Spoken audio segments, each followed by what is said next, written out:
Repite lo que dijiste, Ricardo, que se cortó. Viernes primero, una pequeña ejaculatoria al Sagrado Corazón de Jesús. Hazla, por favor. Sagrado Corazón de Jesús, en vos En confío. ti confío. En vos confío. Bien, comenzamos. Eh, Vamos a platicar, según está publicado en el flyer de la sesión que les envía a todos. Vamos a comenzar a platicar y todo este mes de diciembre lo vamos a estar haciendo con temas referentes a la cristología. ¿Qué es la cristología? Es la rama de la historia que estudia a Cristo en cuanto a personaje histórico. Sí. Porque la teología se ocupa de Cristo en cuanto a Dios y sus argumentos son estrictamente teológicos. Pero eso lo vamos a ver después. Quiero comenzar el mes de diciembre, en el cual coincide con la celebración de la Natividad, Navidad, la noche del 24 y el 25 de diciembre, con el nacimiento de nuestro Redentor. Quiero comenzar esta serie de charlas con el enfoque estrictamente histórico. Es decir, vamos a enfocar la existencia de Cristo como se enfocaría la existencia de Hernán Cortés, o del Cid Campeador, o de Carlomagno, o de cualquier otro personaje que haya pasado por la historia y que haya dejado suficiente huella. ¿Cuál es la justificación de este tema? Pues la justificación de este tema es que pero muy pocos católicos podrían defender con nivel de certidumbre, de certeza, que en efecto Cristo es un personaje real, que pisó la tierra, que navegó en el mar de Tiberíades, que multiplicó los peces y los panes, que vivió como cualquier ser humano, con un cuerpo de 1,90 probablemente, atlético, indoeuropeo o ario, o palestino o judío. De hecho, pues judío, aunque los judíos ya sabemos que vienen en gran medida de algunos lugares del centro de Europa. Entonces, Cristo como personaje histórico real es el enfoque de este ciclo de sesiones. Y esto también vale la pena porque me he enfrentado a lo largo de mi carrera a muchísimas personas que me dicen: oye, Juan Bosco, pues mira, yo crecí como una persona estrictamente racional.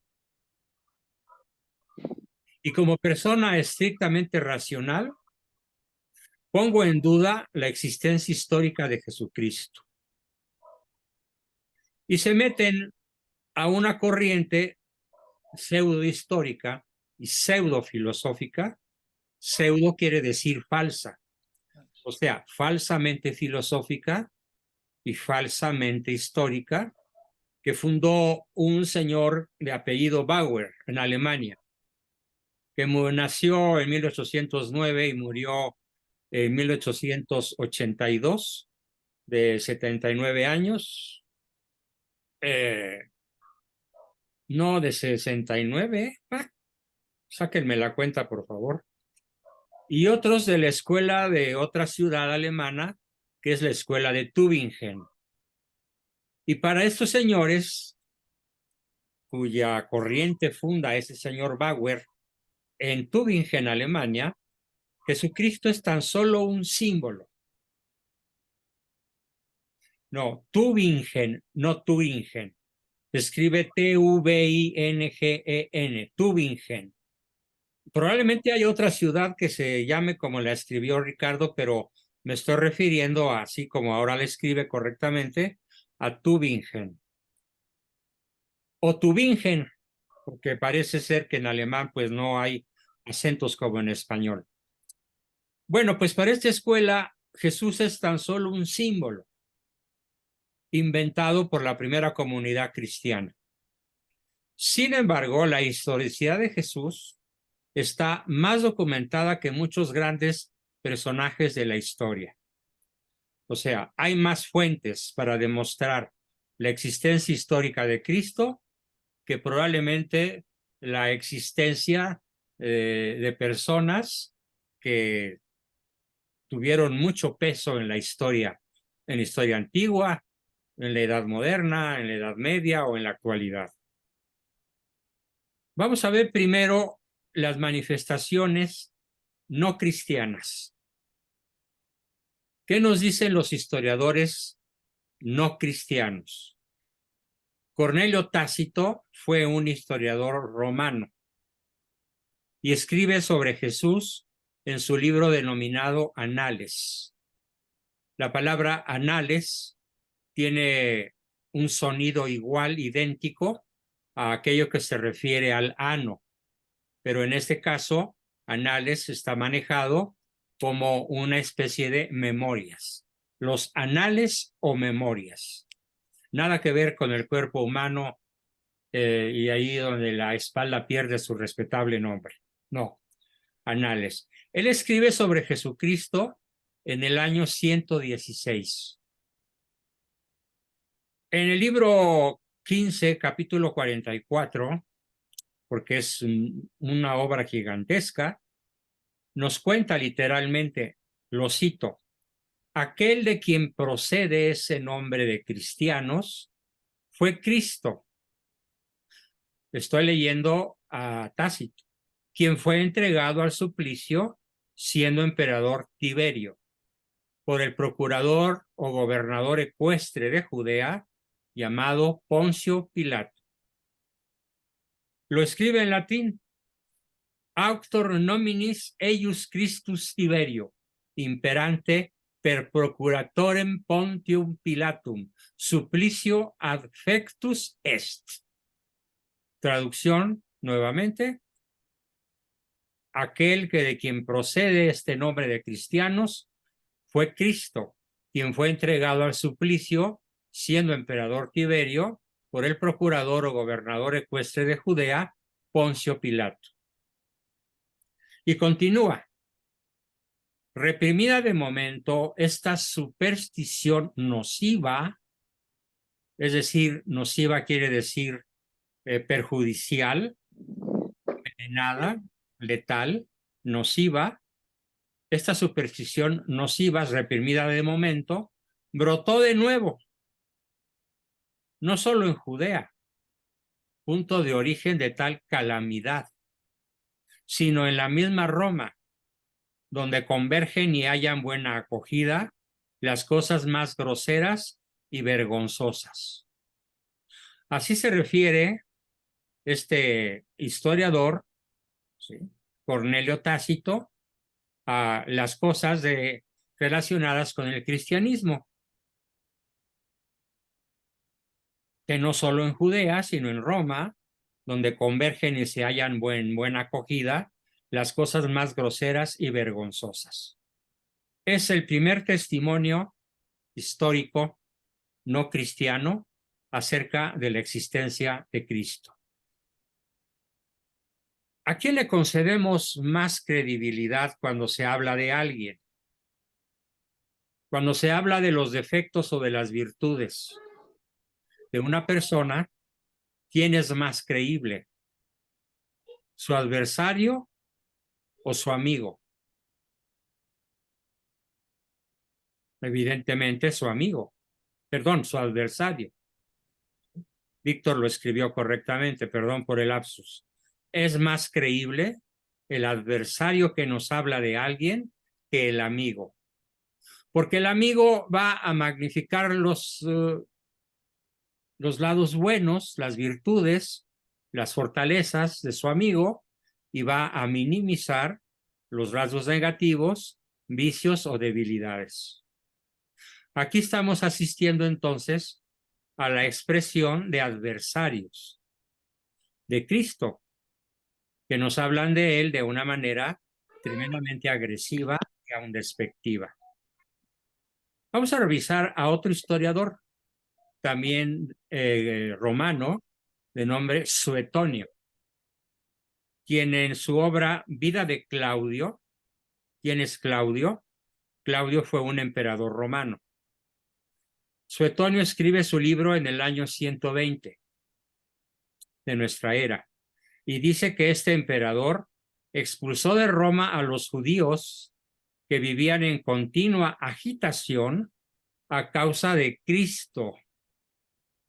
Cierto, Claudio fue un emperador romano que expulsó de Roma a los judíos cristianos, es decir, a los judíos que hacían mucho alboroto por su adoración, su culto a Cristo, a quien declaraban Dios, verdadero Dios y verdadero hombre.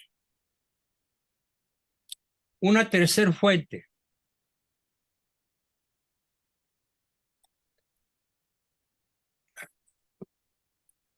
La tercera fuente que hoy voy a citar es la de Plinio, P-L-I-N-I-O, Plinio el Joven, gobernador de Bitinia, una provincia romana, quien en el año 112 encarta al emperador Trajano. Este señor Trajano fue un emperador tremendamente poderoso que manejaba ejércitos prácticamente invencibles y que ensanchó el territorio de Roma de manera continental. Pues Plinio el Joven, gobernador de Bitinia, le escribe a Trajano, emperador romano, diciéndole: los cristianos tienen por costumbre reunirse en un día determinado, o sea, los domingos, fíjense, los domingos, al amanecer, para alabar a Cristo, a quien consideran su Dios.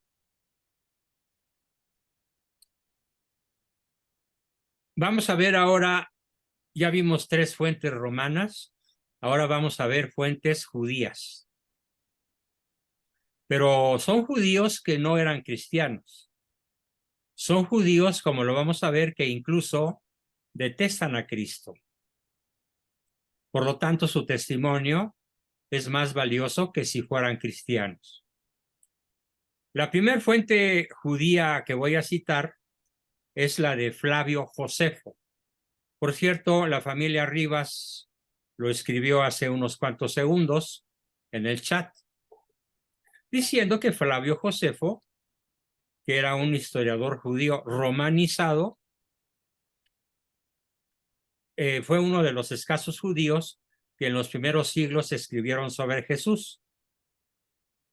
Ojo, esto se entiende porque lo habían rechazado. O sea, Flavio Josefo escribe de Cristo, pero en un tono de rechazo. Porque quienes, siendo judíos, lo aceptaron, escribieron no como judíos, escribieron como cristianos, cuál es el caso de San Pablo. Los judíos lo negaron, sin embargo, los judíos no negaron, sin embargo, que Jesús hubiese existido.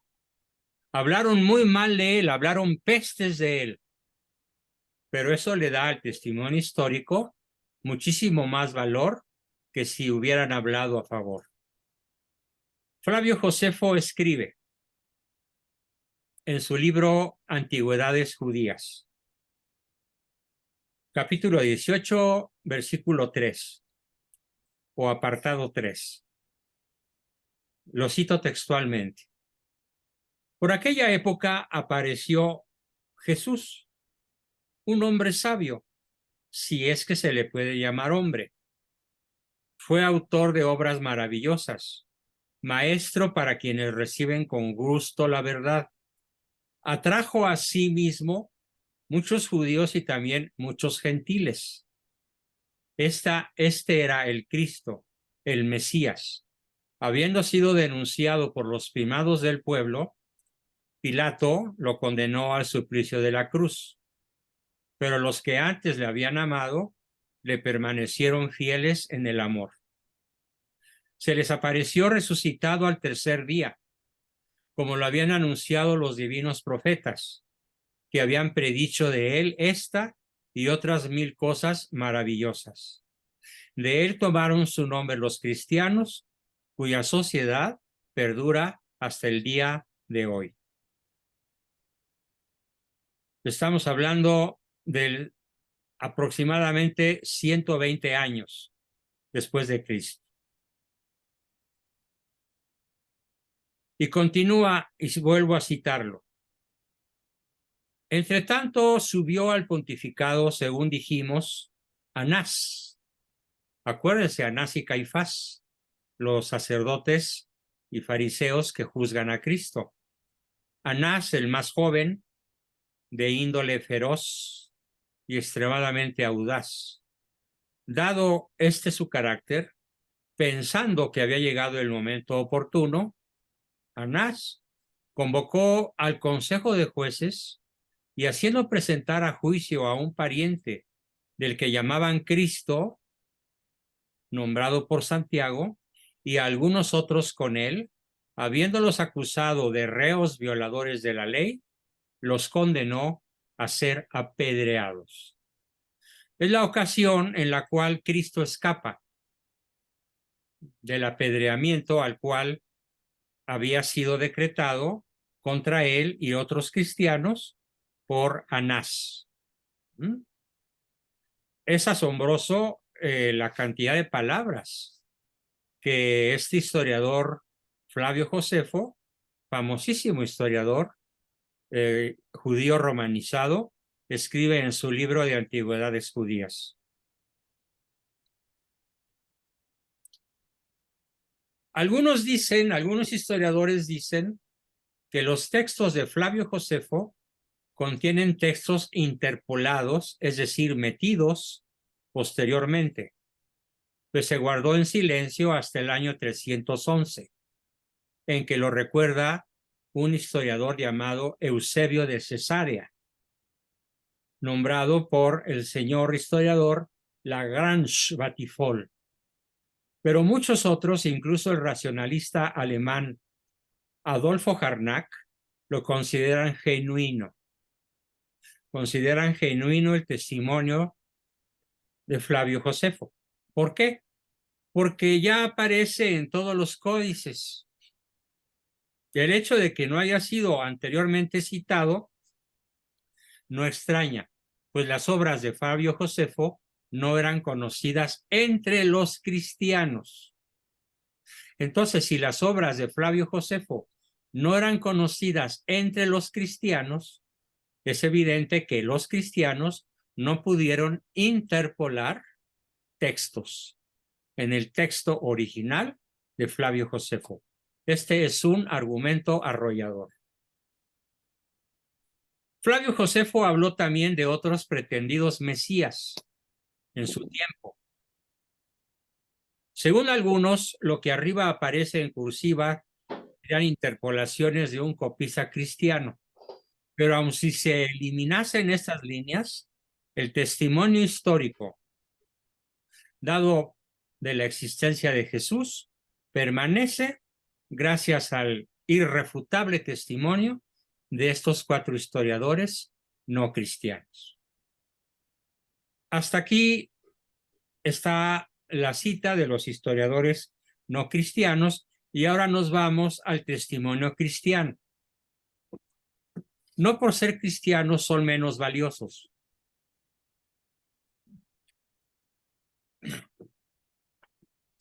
¿Por qué? Porque han resistido la crítica histórica.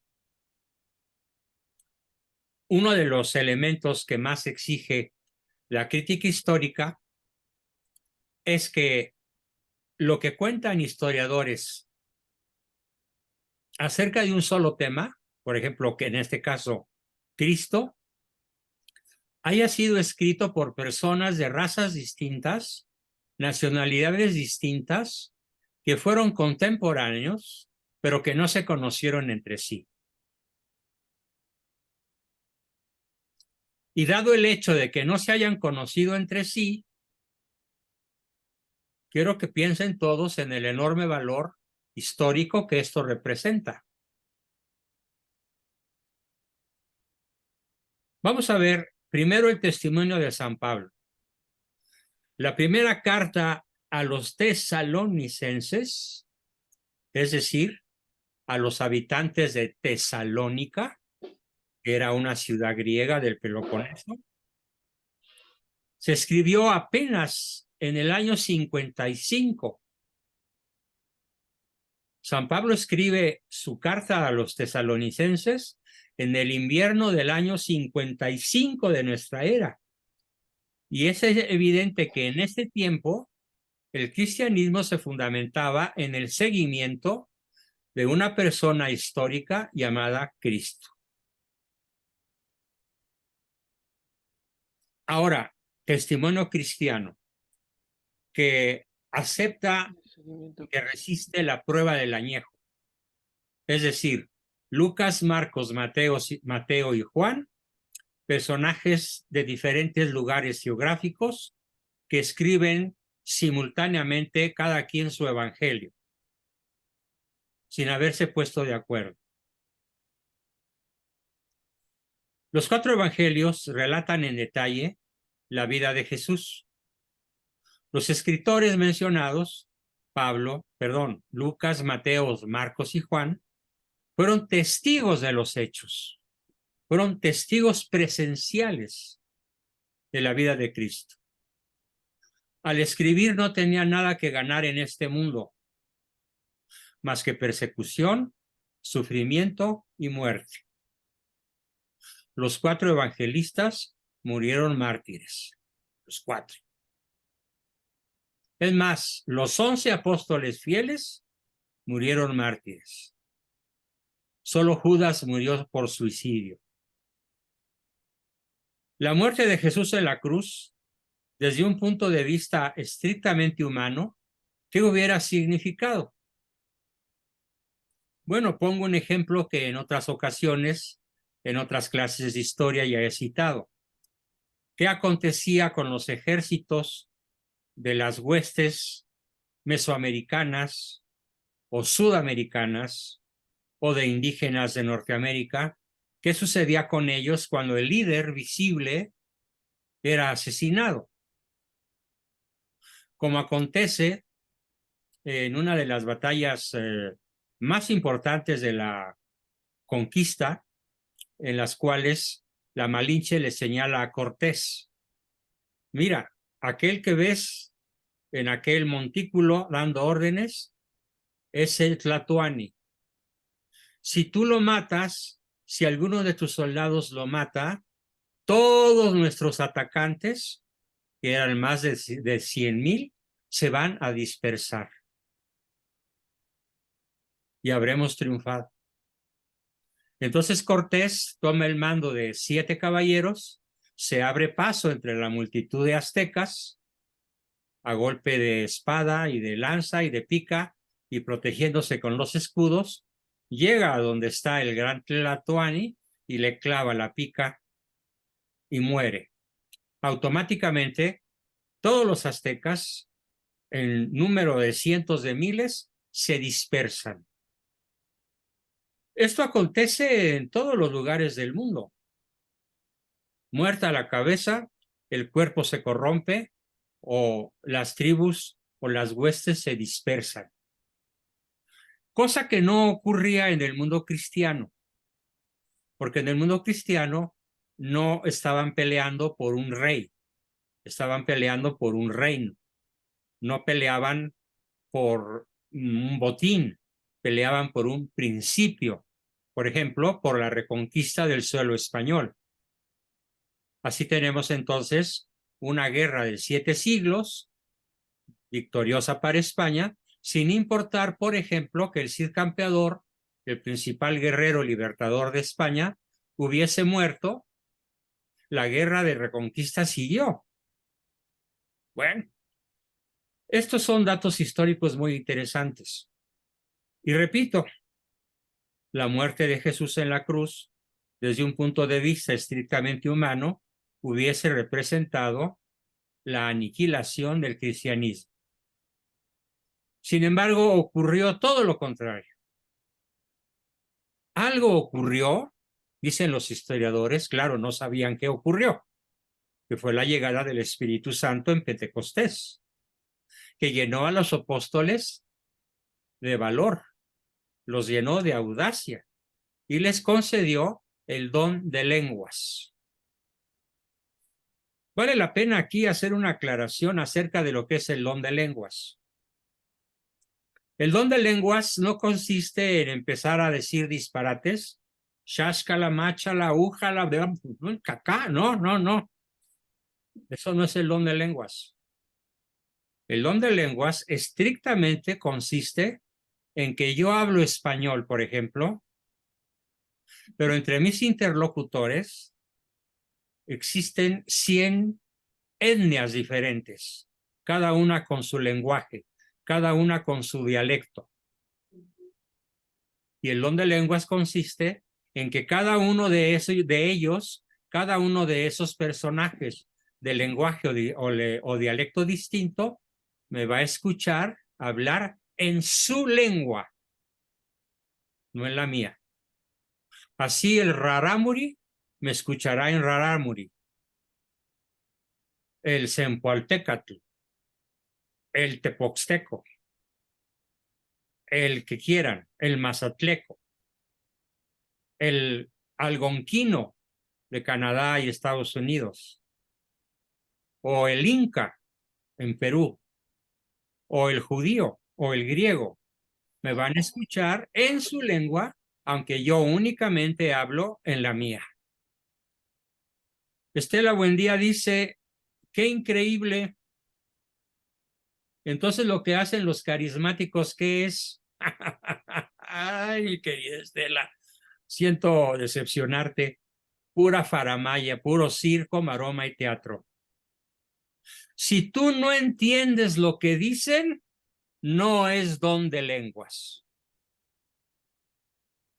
Si la comunidad, imagínate que hay un personaje hablando, según él, con el don de lenguas.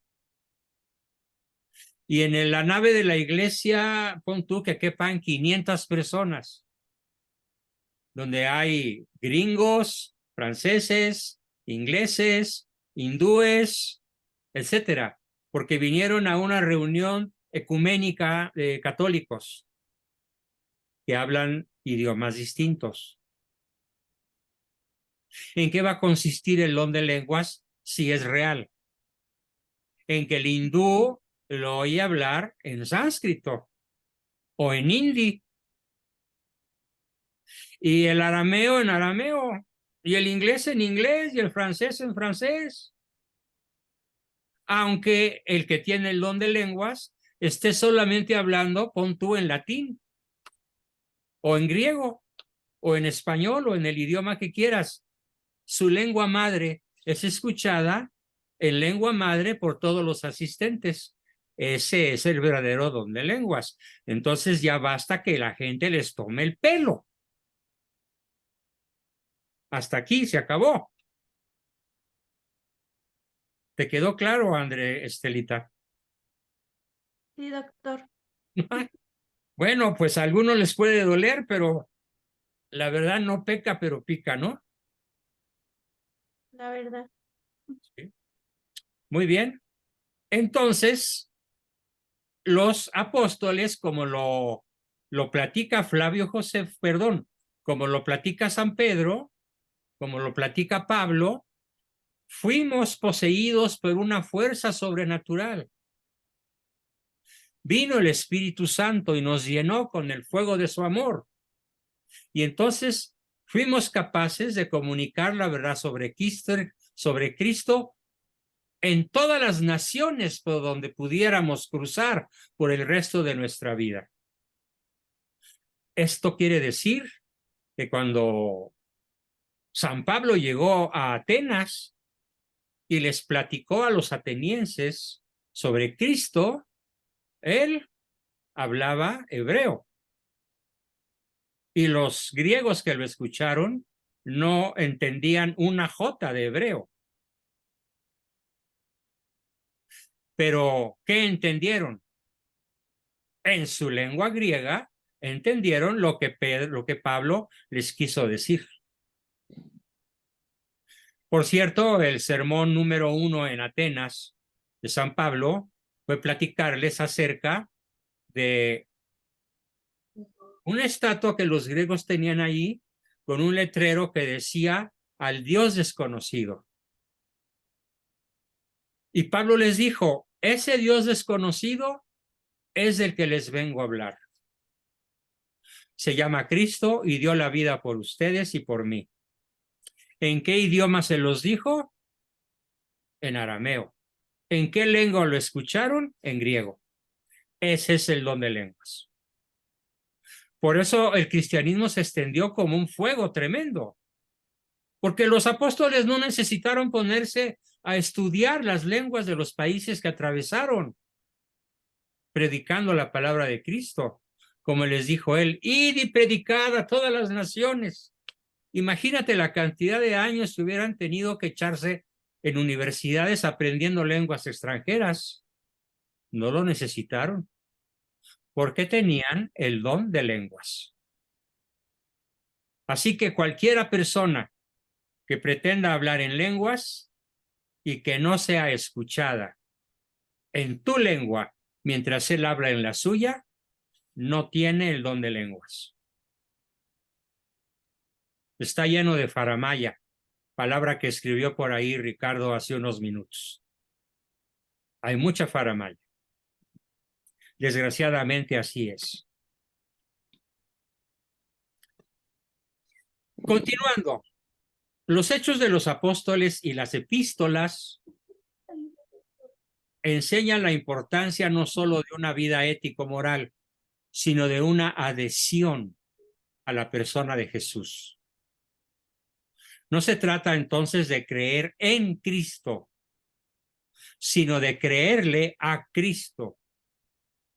Es muchísimo más profundo, muchísimo más comprometedor creerle a Cristo que creer en Cristo.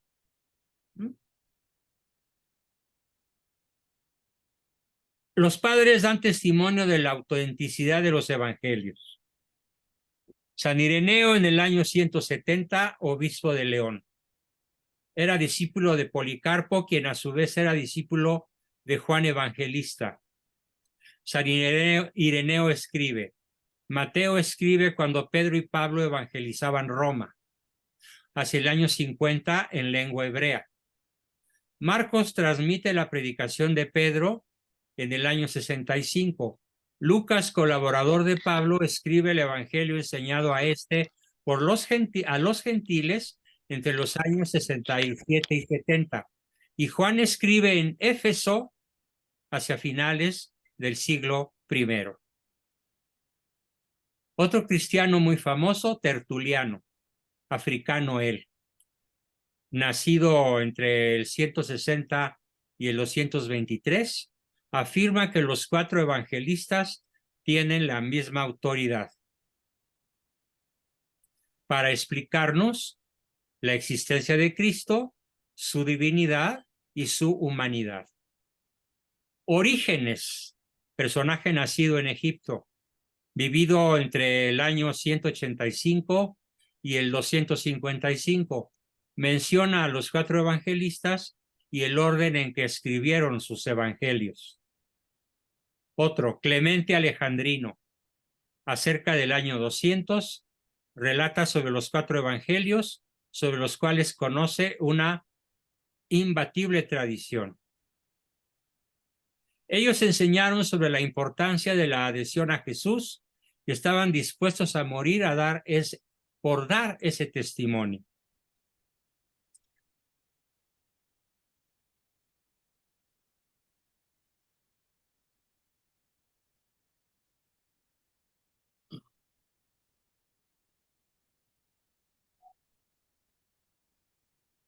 Dice Ricardo que hay otro don de lenguas, que es el de ser entendido y entender numerosas lenguas, y este también lo he visto en persona.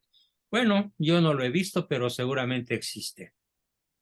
Sin embargo, estrictamente ya vimos cuál es el don de lenguas al que los apóstoles tienen acceso el día de Pentecostés.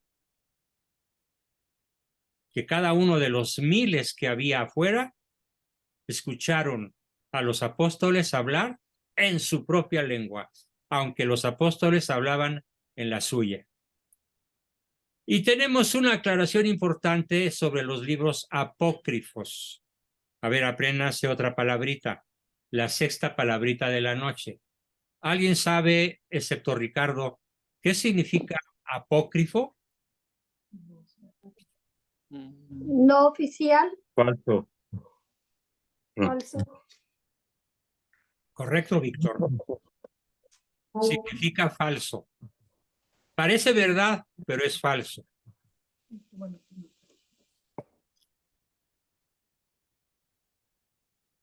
Como el Padre Pío, dice Amparo Arredondo, que confesaba a personas de diferentes nacionalidades sin saber otros idiomas. Magnífico ejemplo, por supuesto.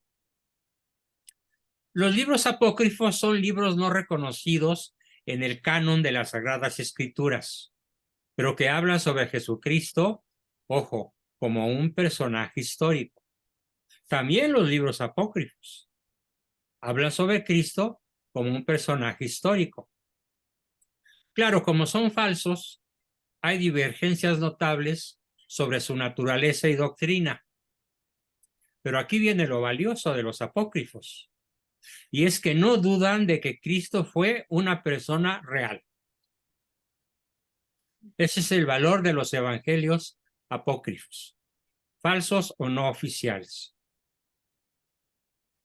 La extraordinaria transformación de los apóstoles en Pentecostés y la propagación del cristianismo no es comprensible si no se toma en cuenta a Jesús como una persona real que inspiró y dio fuerza a sus seguidores para lograr semejante empresa. Esto fue tan arrollador, imagínense, que para el año 311 de nuestra era, menos de 300 años después de la ascensión a los cielos de nuestro Señor, el mundo conocido, el mundo romano, ya era cristiano.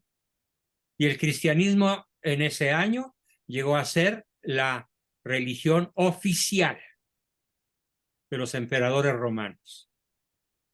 Al grado de que después, ese imperio que duró hasta finales del siglo XVIII, estamos hablando de 14 siglos, se le conoce en la historia con el nombre de la cristiandad. Y llegó un momento en que se llamó el Sacro Imperio Románico. Sacro Imperio Romano de Occidente, Sacro Imperio Romano de Oriente. Este con capital en Constantinopla, antes Bizancio, hoy Constantinopla.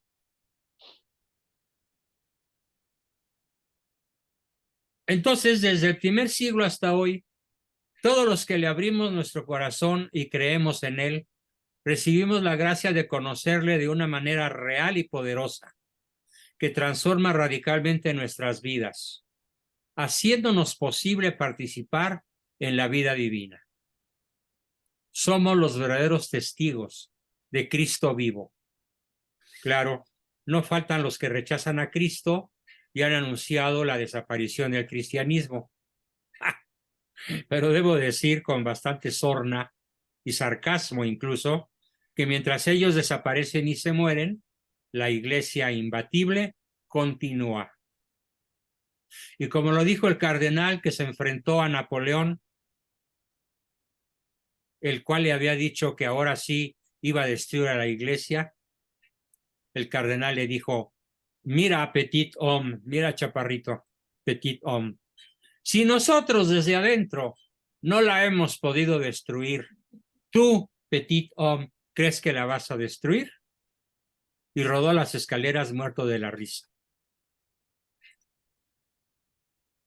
Así que probablemente el mejor ejemplo de lo que acabo de decir es nada menos que el Beatle, figura que para mí resultó a lo largo de mi adolescencia, de mi juventud, porque ellos empiezan a ser conocidos cuando yo cumplí 17 años.